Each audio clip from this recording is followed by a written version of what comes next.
In a peeling blue house at the end of Maple Street, two children huddle close. Emily, 9 years old yet small as her 6-year-old brother, Jacob, who whispers in fragments the world rarely understands. The heater has failed, the lights flicker, and on the table lies a half-empty bottle of fever medicine. When Jacob's breaths turn shallow, Emily wraps him in a blanket and carries him through the storm to a public phone booth glowing faintly beneath a streetlight. With trembling hands, she dials 911. "Please, my brother can't breathe right." On the other end, a dispatcher leans forward, heart tightening at the fragile voice. The children stumble back home through the blizzard, and as Emily pushes the door shut behind them, a sudden bark shakes the night. Outside the frost-glazed window, a German shepherd presses his paws against the door, snow clinging to his black and tan coat.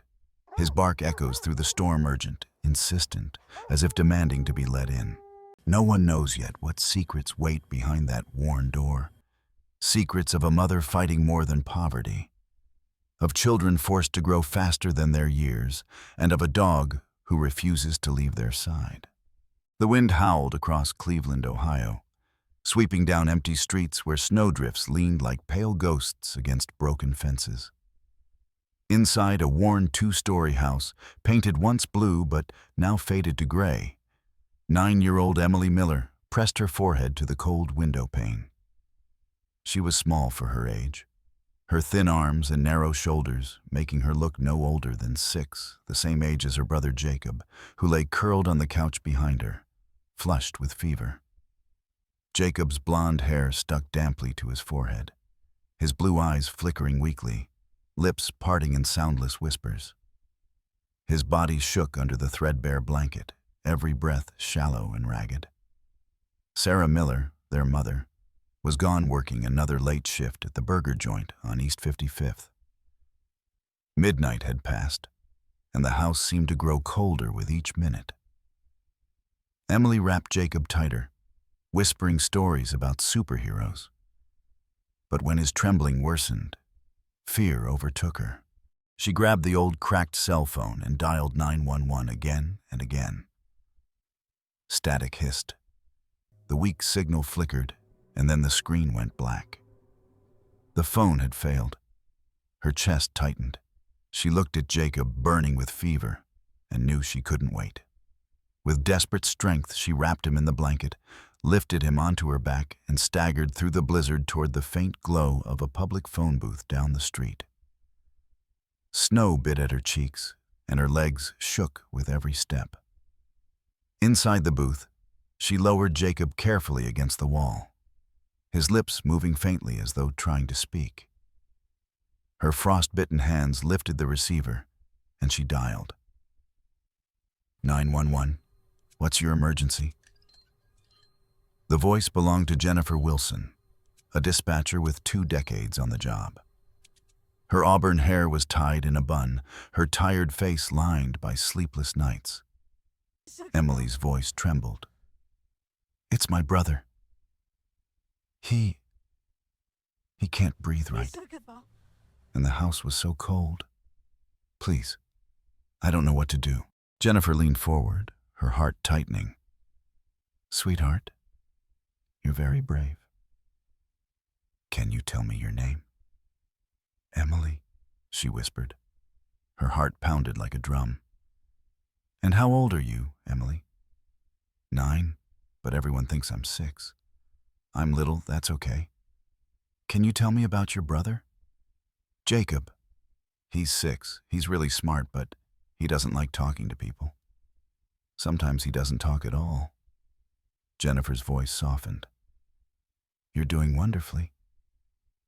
Where's your mom?" "At work." She said not to open the door for anyone. But it hurts to watch him like this. His face is so hot, and he keeps shaking. Jennifer's stomach nodded. "We're sending help, Emily. Can you tell me your address?"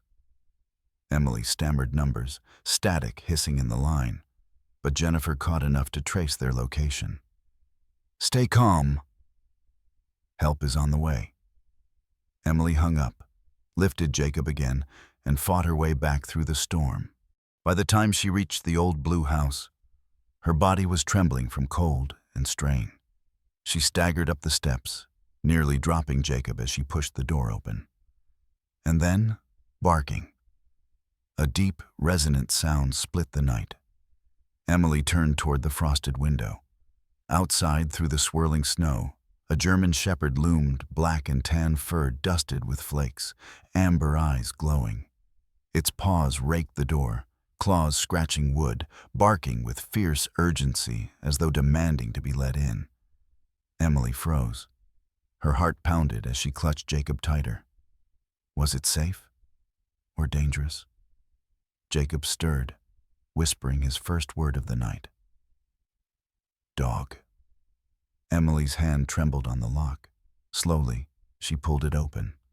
The shepherd bounded inside, shaking snow from its coat, tail stiff, eyes scanning the room. Then, as if by instinct, it lay down between the children and the door, a silent guardian against the storm outside.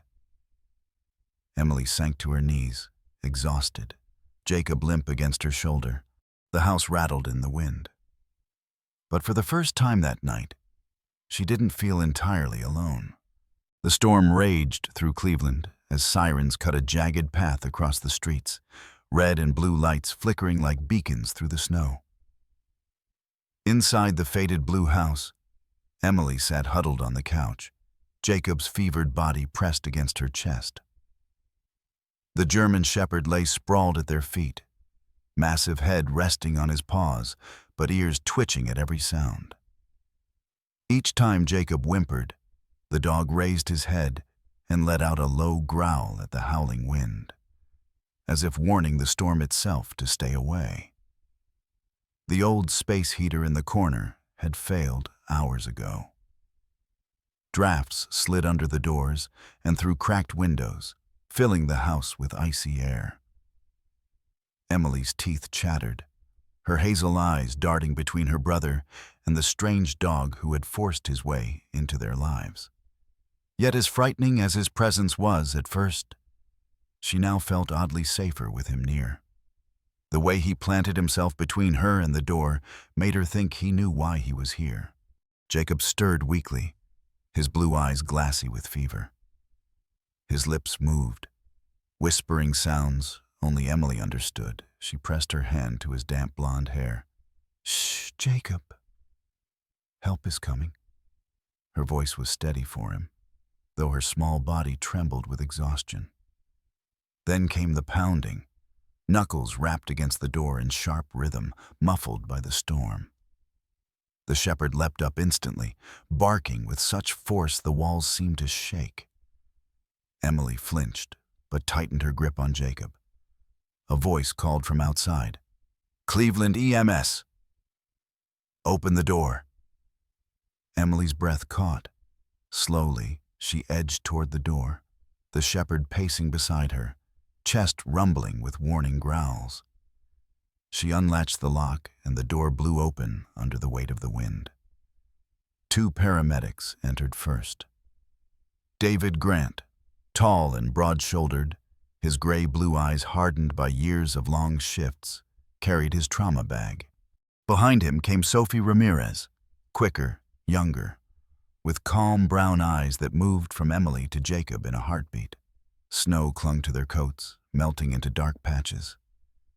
The shepherd barked once, stepping between them and the children. Emily quickly reached down, her hand trembling as she touched the dog's neck. "It's okay," she whispered. The animal quieted, though his body stayed rigid. David's voice softened as he crouched. "You must be Emily. We got your call. Can we see your brother?" Emily nodded, eyes wide with exhaustion. Sophie moved gently, kneeling to take Jacob from Emily's arms. His small body sagged against her shoulder, hot with fever. Sophie pressed an oxygen mask over his face, whispering, "It's okay, little one. Breathe for me." Officer Mark Stevens followed them in, his dark police coat heavy with snow. His beard glistened with frost as his eyes scanned the room. He noticed the peeling wallpaper, the broken heater, the stack of unopened mail on the table. Not neglect, he thought. Struggle. David checked Jacob's chest, listening to the rattling breaths. He's burning up. Likely pneumonia. His eyes flicked toward Emily. You did the right thing, sweetheart. You saved him tonight. Emily blinked hard, as though the words themselves kept her upright. As Jacob was lifted onto the stretcher, Emily swayed on her feet. Mark caught her shoulder, his large hand steady. You're coming too, he said firmly. She nodded, too weak to argue. The shepherd pressed against her side, growling as if to say he would not be left behind. David hesitated at the ambulance door. We don't normally... But Emily's hazel eyes pleaded. Please, he's our dog now. He protected us. For a moment, no one spoke. Then Mark gave a curt nod. He rides at their feet. The shepherd leapt inside, curling at Emily's legs as she clutched Jacob's limp hand. Sophie secured the boy to monitors while David adjusted the oxygen. And then, through the storm, another figure stumbled toward the flashing lights, Sarah Miller, breathless, her fast food uniform soaked, her shoes slipping in the ice. Emily! Jacob! She cried, her voice cracking with both terror and shame. She reached the ambulance as the doors closed, her brown eyes wide with desperation. Mark caught her arm. Ma'am, they're safe. We're heading to University Hospital. Ride with us. Tears streamed down Sarah's pale cheeks as she climbed in. Emily pressed herself against her mother's side, Jacob's hand in hers and the German shepherd at their feet. The sirens wailed, carrying them into the night. Behind them, the cold house sagged in the storm, empty at last, as though exhaling its final breath. The ambulance's siren faded into the winter night as University Hospital loomed ahead, its glass windows glowing like lanterns against the storm. Inside the vehicle, Jacob lay under a thin blanket, his chest rising and falling with shallow rhythm as the oxygen mask misted with each weak breath. Emily sat glued to his side, her small hands gripping his arm as if her touch alone could anchor him. The German shepherd had settled at her feet, his warm body pressed against both children, his ears flicking at every bump in the road. Sarah sat opposite, her face pale under the fluorescent lights. Her visor cap was gone, revealing hair damp with melted snow and strands clinging to her cheeks. Her dark eyes darted between Jacob and the paramedics, the lines of exhaustion deepening as guilt carved into her expression. When the ambulance doors burst open, a team of hospital staff awaited. Dr. Rachel Chen stepped forward, her mid-30s frame brisk and purposeful. She was of Chinese-American descent, with black hair cut to her shoulders and glasses perched low on her nose. Her face bore the intensity of someone who rarely accepted mistakes, sharpened by years of residency in trauma wards. Though respected, she was known for her bluntness, and her almond-shaped eyes narrowed the moment she saw the fevered boy. "Bay 3 now," she ordered. Nurses moved quickly, rolling Jacob down the corridor. Among them was Margaret Simmons, a senior nurse in her 60s, nearing retirement after 4 decades in pediatrics. Her silver hair was pinned neatly, her wrinkled face softened by kind blue eyes that carried the weight of countless children's tears she had comforted. Unlike Dr. Chen, Margaret's style was gentle, almost grandmotherly, but behind her calm hands lay instincts honed sharper than scalpels. She placed a reassuring hand on Emily's shoulder as the girl tried to follow the gurney. "We'll take good care of him, sweetheart. You're very brave." Emily's lips trembled. Her hazel eyes, ringed with shadows of sleepless nights, lifted toward the nurse. "Please don't let them take him away." Margaret squeezed lightly, but said nothing yet. She had heard pleas like that before. Sarah rushed after them, stumbling as her work shoes squeaked on the polished floor. She clutched her purse tightly, as though it were a lifeline. Mark Stevens, the officer who had escorted them, walked behind with his usual stern presence, his beard glistening with melted snow.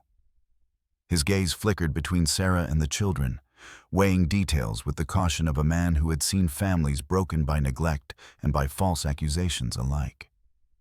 In Bay 3, monitors beeped steadily as Jacob was lifted onto a hospital bed. Dr. Chen examined him with efficient hands, listening to his lungs, checking his temperature, and ordering labs. Pneumonia, possibly advanced. Fever's high. We'll start antibiotics and IV fluids immediately. She nodded toward Margaret. Get the line in. Emily hovered near the doorway, her thin figure dwarfed by the hospital's harsh lighting. She looked even smaller than her 9 years, her oversized coat slipping off her narrow shoulders. Margaret crouched to speak with her gently. Why don't you tell me about your brother? Has he been sick long? Emily bit her lip, then whispered, He was tired a lot. But Mommy said he just needed rest. She has medicine too. Needles? Sometimes she makes me count them. Her words tumbled out quickly, and then her face blanched as if realizing she'd said too much. Margaret's experienced ears caught every syllable. She glanced at Sarah, who froze mid-step, color draining from her cheeks. The nurse made no accusation, but she filed the detail away, her intuition stirring uneasily. Meanwhile, in the waiting area, voices began to stir. A local news crew had arrived, tipped off by police radio chatter.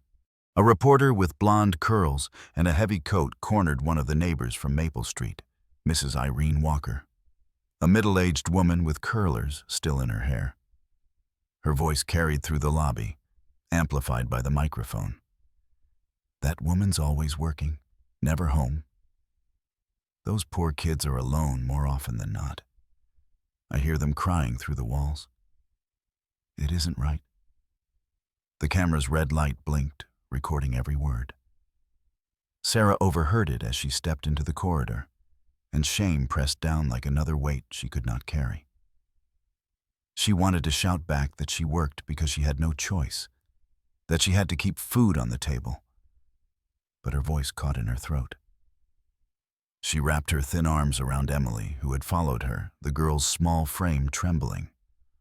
Officer Stevens approached the reporter, his expression dark. That's enough. This isn't the place, the woman muttered, but stepped back. Though the damage was done, the whispers had begun. Within the hospital, another figure arrived. Sophia Martinez, a representative from Child Protective Services.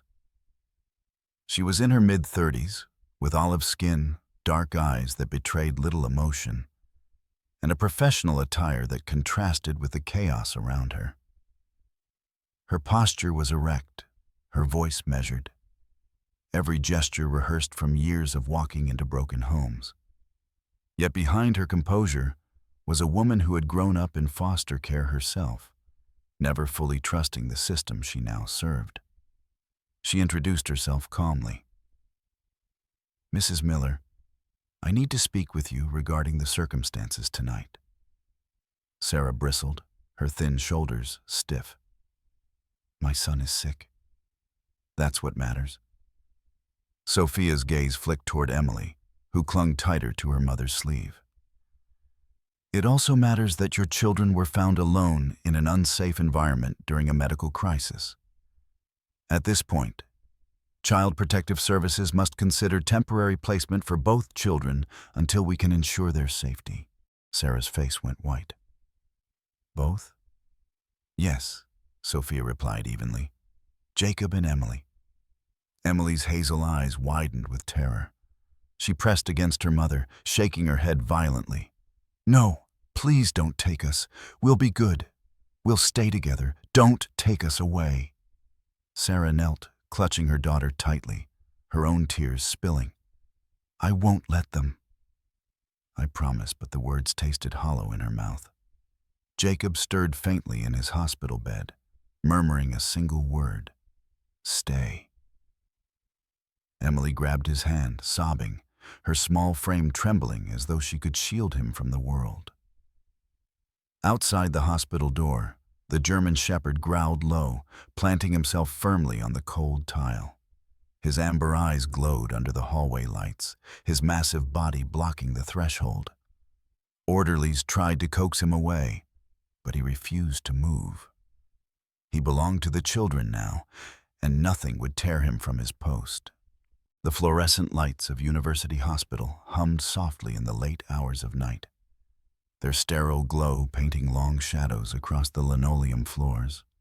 Sarah sat slumped in a chair outside Jacob's room, her fast food uniform wrinkled and stained, her thin frame bent forward as though the weight of years pressed on her shoulders. Her dark hair fell in uncombed strands across her pale cheeks, and her hands trembled as she wrung the strap of her purse. Emily sat beside her, her hazel eyes heavy with exhaustion, her small legs swinging just above the floor. The German shepherd lay curled at their feet, his thick coat dusted with snowmelt, his amber eyes half closed but never truly resting, ears flicking at every sound. Inside, Jacob's breathing steadied with the help of antibiotics and oxygen. Machines beeped rhythmically, a fragile symphony of hope. Margaret Simmons, the veteran nurse, moved between patients with calm assurance, though her thoughts lingered on Sarah. Margaret had seen many mothers like her, tired, ashamed, fiercely protective. But something about Sarah struck her as different. Her eyes held not only fatigue, but a kind of hidden pain, a tightness in her movements that spoke of something deeper. When Margaret approached with a blanket for Emily, she noticed Sarah wince as she shifted in her chair. The nurse's experienced eyes caught the subtle way Sarah pressed her arm against her chest, the way she avoided sudden movements. Later, in the staff lounge, Margaret sat with her tea, the steam curling around her lined face. She replayed Emily's accidental confession. Needles, counting injections. The pieces began to align, but they painted a picture Margaret did not want to believe. The following morning, Sarah was called into a small consultation room. The walls were beige, the table scratched from years of use, and a single fluorescent bulb flickered overhead. Margaret was there, invited by Dr. Chen, who believed the nurse's presence might soften the conversation. Dr. Chen leaned forward, her glasses catching the light, her expression sharp but not cruel. "Mrs. Miller, we need to discuss not only Jacob's health, but yours as well. There are signs that suggest you may be ill." Sarah stiffened, her fingers tightening around the strap of her purse. "I'm fine. I just work too much." That's all. Margaret's voice was gentler. "Emily mentioned injections. And I've seen the way you move, the pain you try to hide. Sarah, are you being treated for something?" For a moment, silence hung heavy, broken only by the hum of the lights. Sarah's eyes glistened, her breath caught in her chest. "If I tell you," she whispered, "they'll take my kids. They'll say I can't care for them. And then what do I have left?" Her voice cracked, and finally the truth spilled out. "I was diagnosed with breast cancer 6 months ago. Stage 2. They wanted surgery, radiation, everything. But I couldn't. I can't afford to miss work, not with rent due, not with 2 kids to feed. So I started the injections. I stretched them longer than I should. I hide the pain because if anyone finds out, they'll think I'm weak. And weak mothers lose their children." Margaret's chest tightened. She had suspected illness, but hearing the words still struck her. Dr. Chen's sharp eyes softened, though her tone remained clinical. "Sarah, untreated cancer is far more dangerous than you admit. Ignoring it will not protect your children. It may take you from them sooner." Sarah shook her head fiercely, tears streaking down her cheeks. "No, they're all I have. Every day, I work until my body collapses. But I keep going because of them. If anyone knew, if CPS knew, they'd decide I'm unfit. I'd rather die than lose them while I'm alive. That night, when Sarah returned to Jacob's room, she fell asleep beside his bed. Emily slipped her small hand into her mother's, sensing the weight of secrets without fully understanding them. The German shepherd lifted his head, ears twitching, then lowered his chin onto his paws, keeping vigil as the machines continued their steady hum. Days later, the story broke wider. The same reporter who had interviewed the neighbor now ran a segment on the evening news. Footage showed the faded blue house, its peeling paint, its broken windows. Irene Walker's voice echoed again. She works too much. Leaves those children alone. It isn't right. The broadcast fueled debate across the community.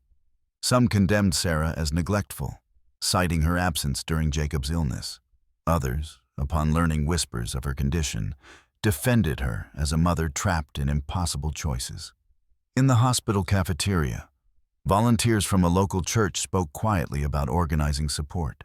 Among them was Pastor Thomas Williams, a man in his late 40s with salt and pepper hair and kind gray eyes. His clerical collar was slightly askew from hurrying through the snow, his tall frame softened by compassion. Once a hospital chaplain, he carried the quiet gravity of someone who had seen too much suffering to remain distant. He approached Margaret first. I heard about the family. If she needs help, our congregation can step in. But I need to know, can she be saved? Both as a mother and as a patient? Margaret, though weary, nodded. She can if the system doesn't tear her apart first. Meanwhile, Sophia Martinez from CPS prepared her report. She observed Sarah from afar, the trembling hands, the way she forced herself upright for Emily's sake. The tears she wiped quickly when she thought no one was looking. Her professional mask did not falter, but memories stirred nights when strangers had decided her own fate as a child. She vowed not to let bias sway her judgment. Yet Emily's desperate grip on her mother's sleeve haunted her. One evening, Margaret found Sarah alone in the hospital chapel. The dim, stained-glass windows painted fractured light across Sarah's tired face as she sat with her hands clasped.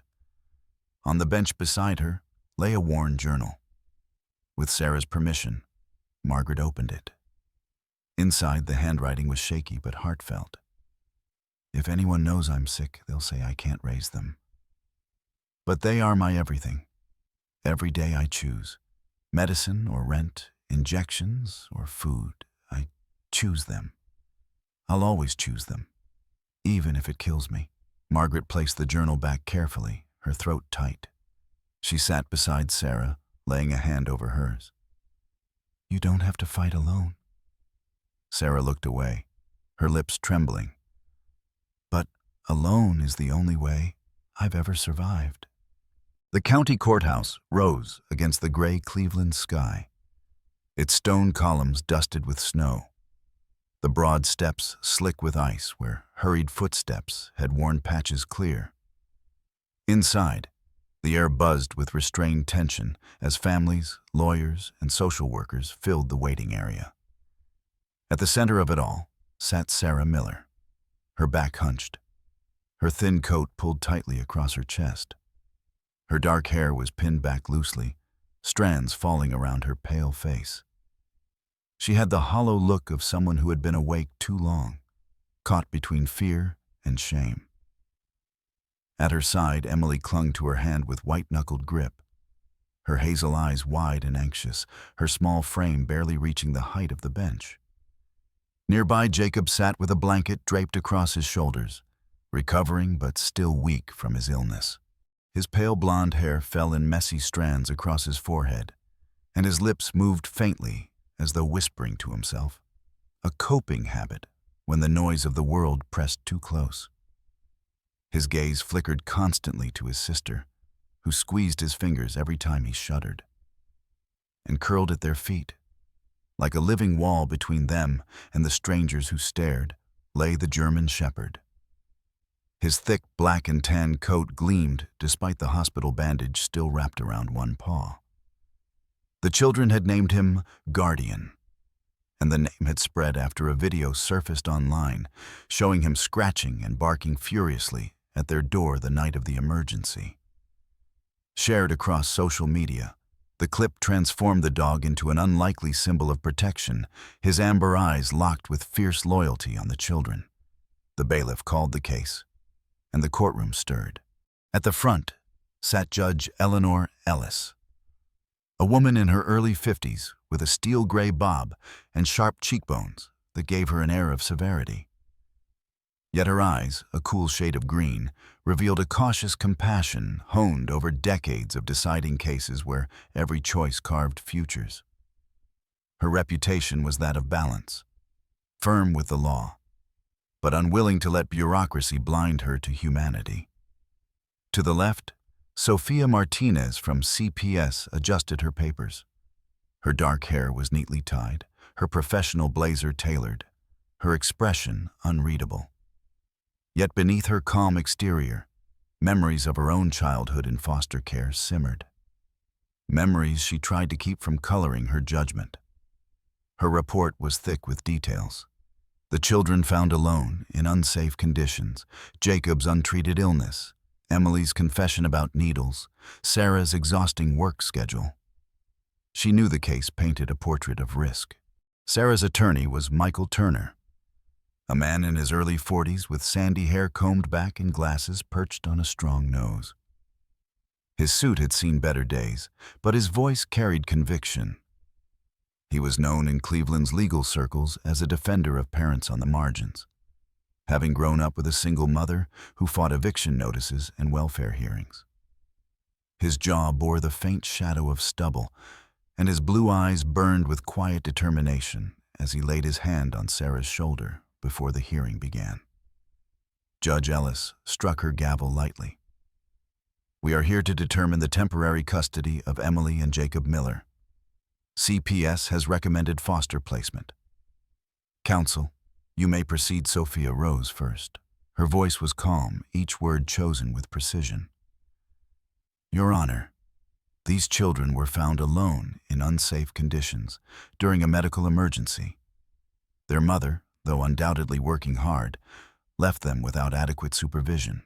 Furthermore, evidence suggests untreated medical issues that compromise her ability to care for them. CPS recommends temporary placement in foster care until a thorough evaluation of the home environment can be completed." Murmurs rippled through the courtroom. Emily's grip on her mother's sleeve tightened. Sarah's breath caught. She lowered her head, silent, but her shoulders shook. Michael Turner stood slowly. "Your Honor, CPS's concerns are noted, but let us not confuse exhaustion with neglect. Sarah Miller is a single mother who works double shifts to pay rent and keep food on the table. Her children were not abandoned. They were surviving under circumstances no child should face, but also no parent should face alone. What is needed is not separation, but support." He gestured toward the witness bench. "With the court's permission, I will call those who know the truth of this family's struggle."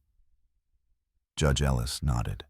The first was Dr. Rachel Chen, her posture crisp as she approached.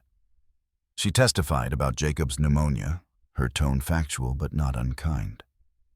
He was very ill, yes, but the evidence suggests his mother sought to treat him at home with over-the-counter medication.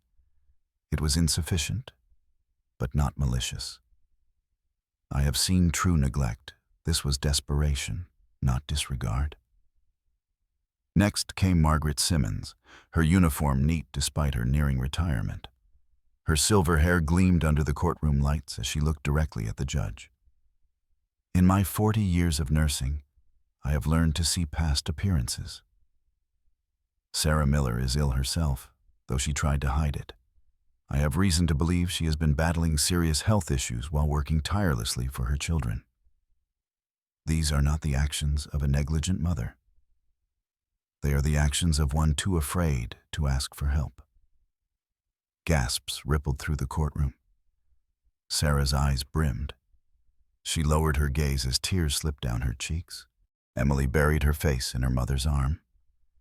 Finally, Pastor Thomas Williams stepped forward, his tall frame dignified in a simple clerical collar. His gray eyes swept the room with quiet authority. I have known families broken by poverty and illness, but I have also seen communities rise when given the chance. Our church has offered to provide transitional housing, meals, and transportation for this family. What these children need is stability with their mother, not strangers.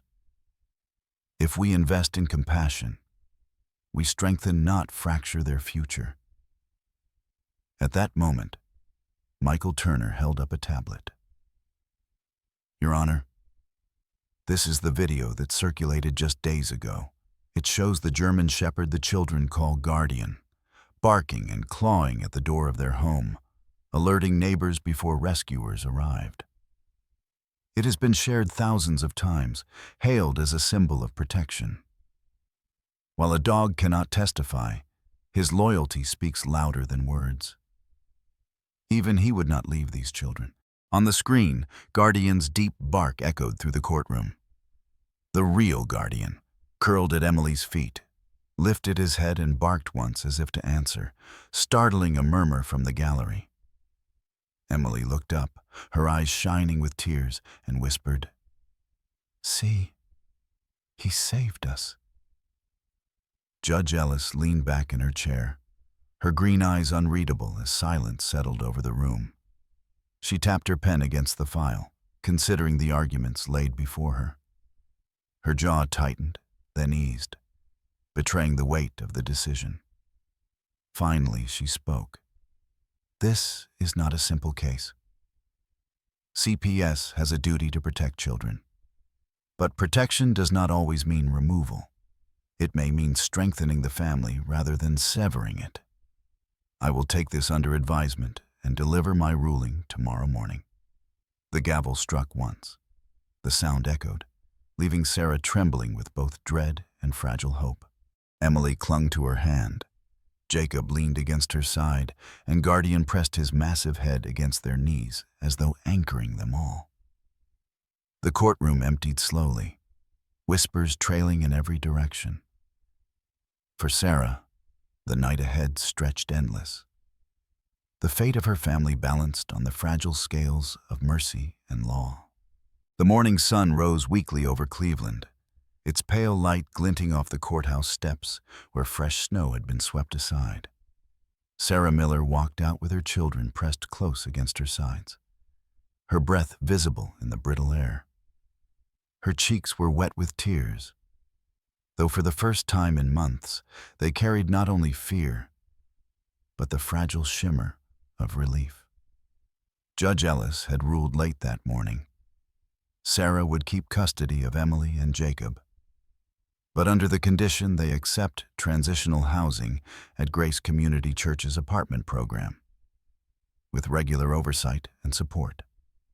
Guardian padded at their heels, his broad chest and powerful stride attracting stares from passers-by. His ears stood high, his amber gaze alert, yet when Emily clutched his thick fur, his stance softened. The children had insisted he come, and the court had allowed it after the video's viral spread transformed him into something more than a stray. To Emily and Jacob, he was family. The church's apartment was above a community center, its brick walls weathered but well kept, and its narrow staircase smelled faintly of polish and old wood. Inside, volunteers had transformed the small rooms. A second-hand sofa with cheerful cushions stood in the living room. Curtains patterned with sunflowers hung at the window, and a quilt handmade by church women lay folded neatly on one of the beds. The refrigerator hummed softly, already stocked with milk, fruit, and prepared meals. Emily's hazel eyes widened as she stepped in, her small body stiff with disbelief. She had grown used to peeling paint and broken heaters. to nights of shivering beneath too thin blankets. Now she touched the quilt as though it might vanish. 9 years old, but no taller than a first grader. Her limbs were frail, her brown hair tangled from restless nights. Yet in this moment, her gaze flickered with something almost forgotten hope. Jacob shuffled behind, clutching the blanket draped around his shoulders.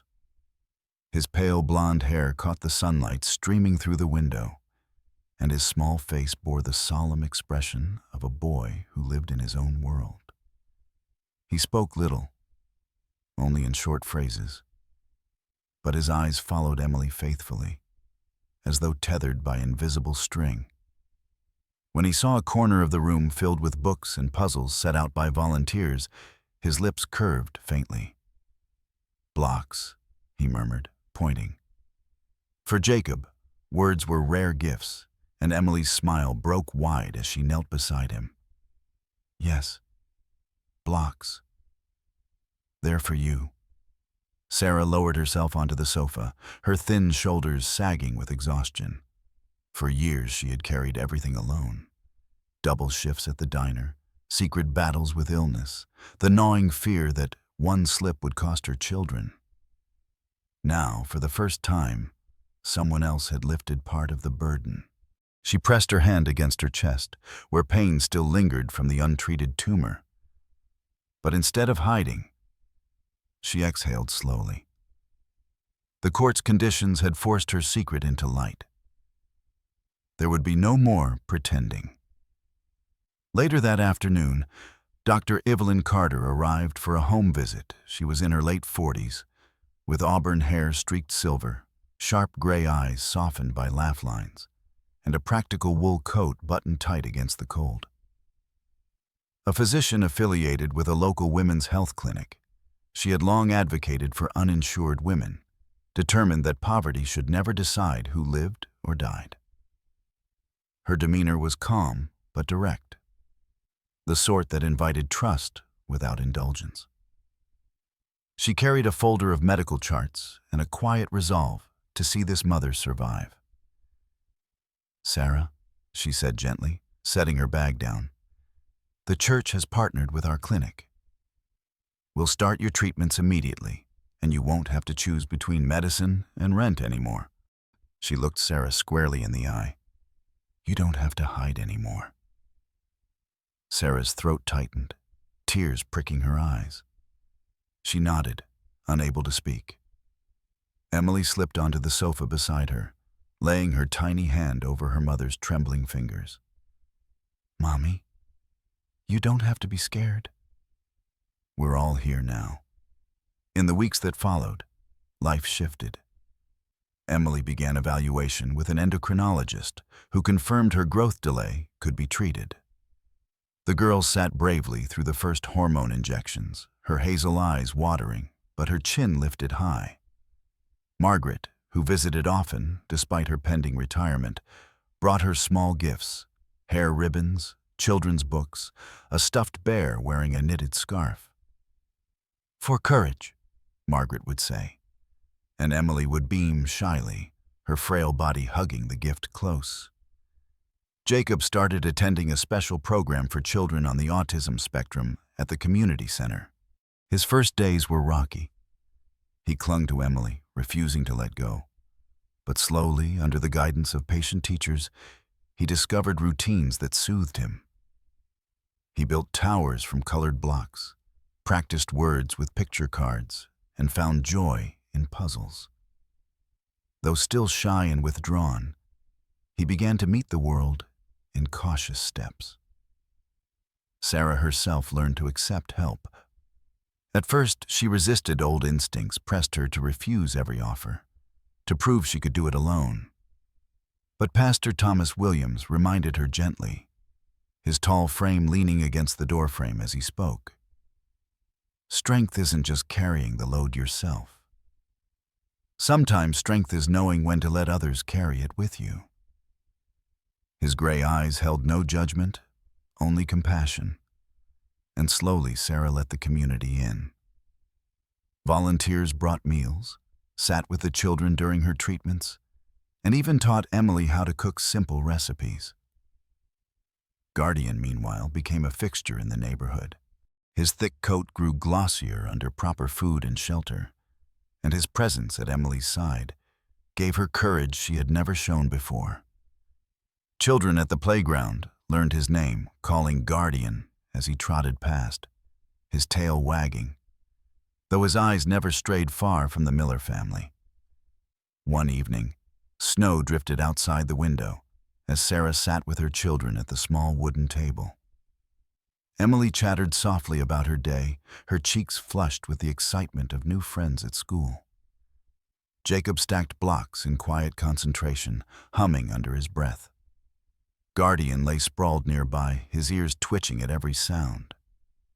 Sarah's gaze swept over them, her hand resting on her chest, where the faint ache of illness remained. For the first time, she allowed herself to breathe fully.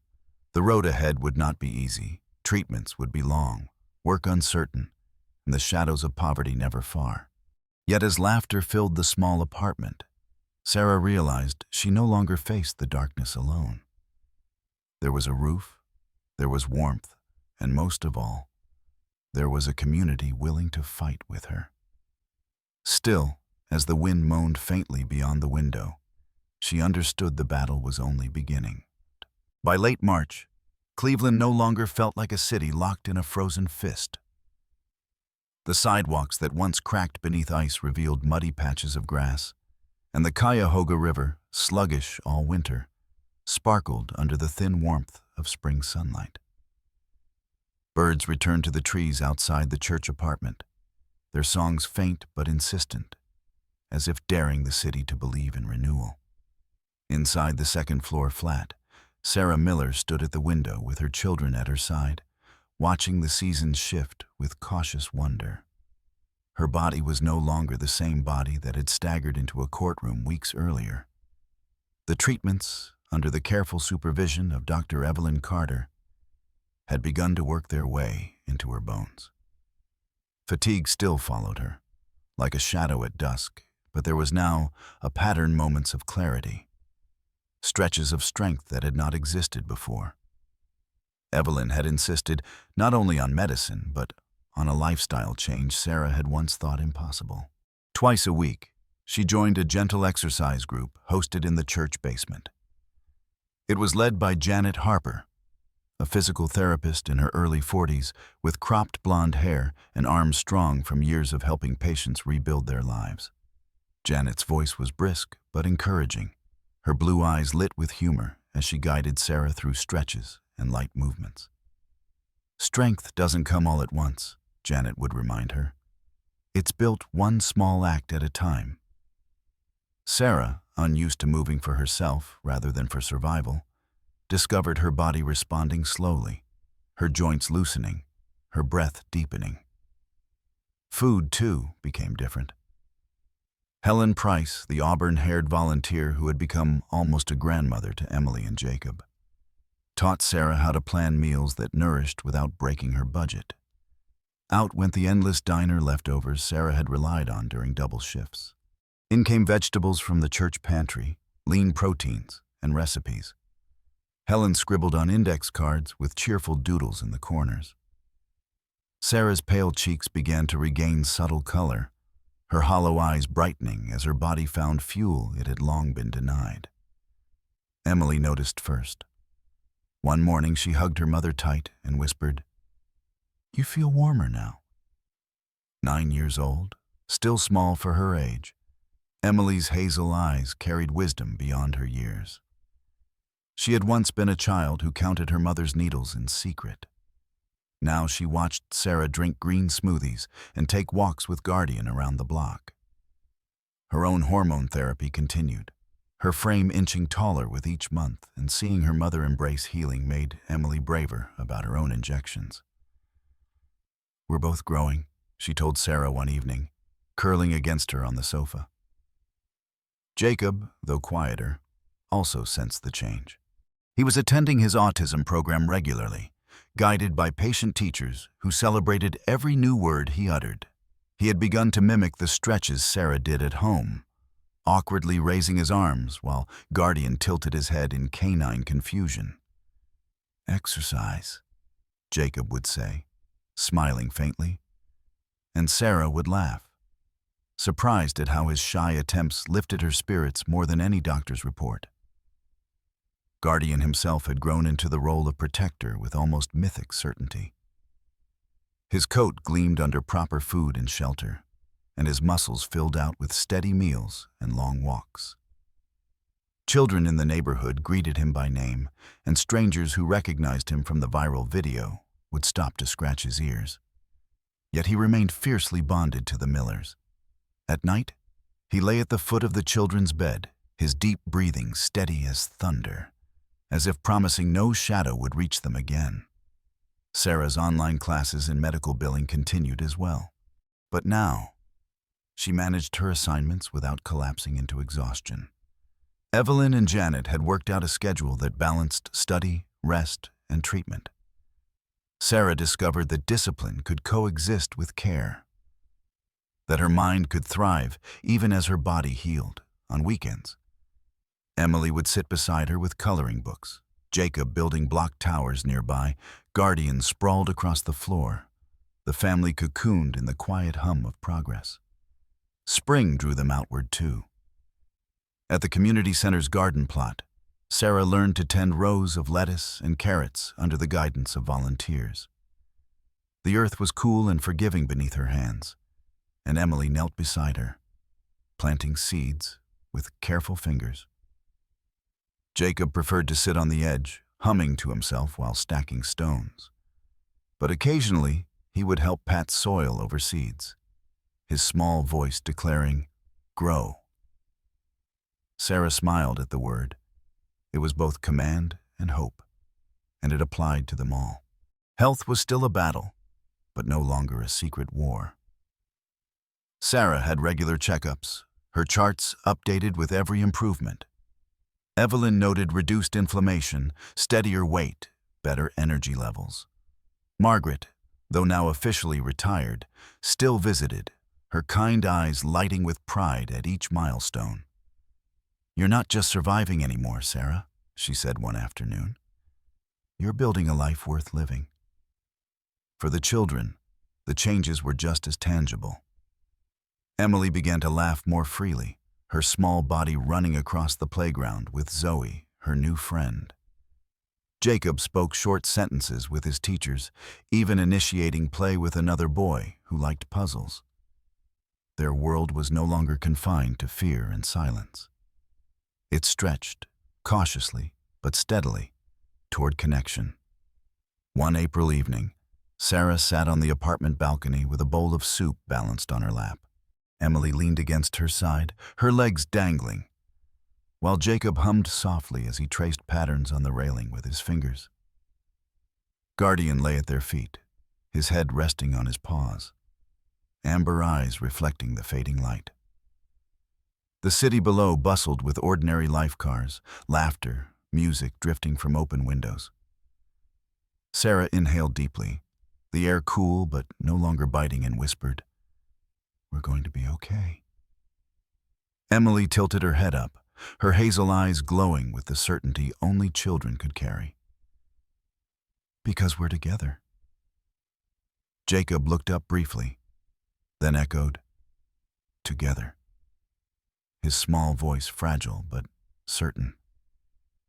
Sarah kissed the tops of their heads, her heart swelling with gratitude. The road ahead remained uncertain. Illness could return. Money could falter. Storms could come again. Yet as dusk fell and the first star pierced the spring sky, she felt something greater than fear rise within her. For the first time in years, she believed not only in tomorrow, but in grace itself. If this story touched your heart, share it with someone who might need hope today. Leave a comment to tell us where you're watching from, and subscribe to join a community that believes in second chances and the small miracles God still sends. May the Lord bless you and keep you. May He watch over you and your loved ones. And may you never forget, even in the coldest winter, spring will always come.